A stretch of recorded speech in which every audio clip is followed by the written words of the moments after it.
বলছি। হ্যাঁ, ঠিকই শুনেছেন, আমি সুভাষ বলছি। দেশ ও মাতৃকার আঁচল যখন ধুলোয় লুটিয়ে পড়েছিল, তখন মনে মনে একটাই পণ করেছিলাম, জীবনের শেষ রক্তবিন্দু দিয়ে এই পরাধীনতার শৃঙ্খল মোচন করব। দেশবাসীকে একদিন নতুন ভোর এনে দেব, যেখানে থাকবে না স্বৈরাচারী কোনো শাসন, যেখানে থাকবে না অত্যাচারীর হিংস্র লোলুপ দৃষ্টি, যেখানে থাকবে না আমার মা বোনের চোখের জল, যেখানে ধর্মের নামে কেউ ছড়াবে না বিভেদের বিষ, যেখানে জ্বলবে না হিংসা বিদ্বেষের দাবানল।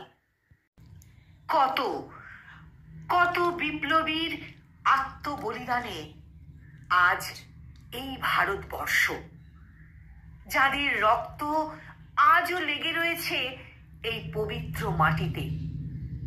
কত অকথ্য অত্যাচার, কত ত্যাগ স্বীকার করে তারা সম্ভ্রম রক্ষা করেছে ভারত মাতার।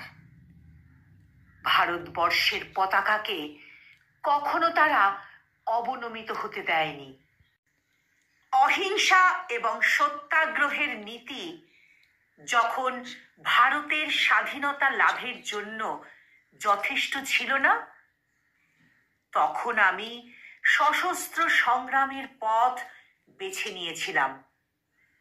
জাপান, রাশিয়া, জার্মানি, বিশ্বের বিভিন্ন প্রান্তে ঘুরে ঘুরে ব্রিটিশ বিরোধী জোট করেছিলাম ভারতের স্বাধীনতার জন্য, ভারতের মাটি থেকে চিরতরে চিরতরে ব্রিটিশদের মুক্ত করার জন্য। আর আজ আজ স্বাধীনতার এতগুলো বছর পর যখন দেখি ভারতের অলি গলিতে, তখন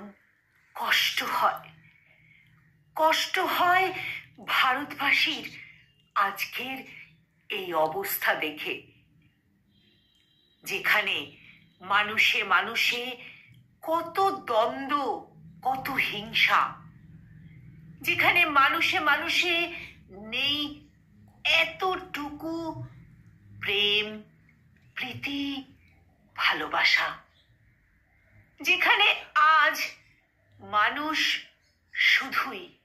শুধুই নিজের কথাই ভাবে। আর যারা ক্ষমতার শীর্ষে,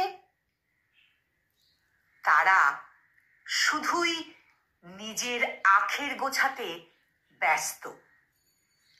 তারা মত্ত ক্ষমতার লোভে তারা শুধুই রাজনীতিই বোঝে, যে রাজনীতিতে সাধারণের হয় না ভালো, যে রাজনীতিতে ধর্মের আবেগ দিয়ে কেনা হয় ভোট, যেখানে জনতা জেগে থেকেও ঘুমিয়ে গভীর ঘুমে, বিবেক বুদ্ধি বিসর্জন দিয়ে এই জনতা আজ নেতাদের হাতের পুতুল। তাহলে কি লাভ হলো ইংরেজ মুক্ত ভারত গড়ে? কি লাভ হলো পরাধীনতা শৃঙ্খল মোচন করে? সেই যদি অন্ধকারে ডুবে থাকে আজকের গোটা সমাজ, যেখানে বিক্রি হয় টাকার বিনিময়ে নবীনের স্বপ্ন, এমন ভারতবর্ষ চাইনি তো আমি।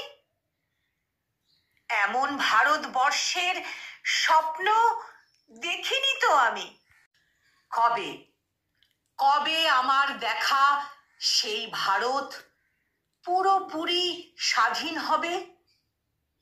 কবে অসহায় গরিব সাধারণের মুখে ফুটবে হাসি? কবে আমার মা বোনেরা নিজেদের নিরাপদ মনে করবে? কবে শিক্ষিত যুবক যুবতীরা তাদের স্বপ্ন পূরণ করবে?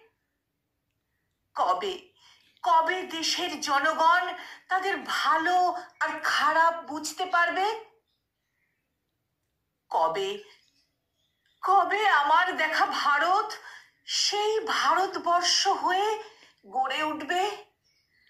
কবে কবে কবে? কলমে অর্কদ্যুতি জানা, আর উচ্চারণে আমি নিবেদিতা। Namaste.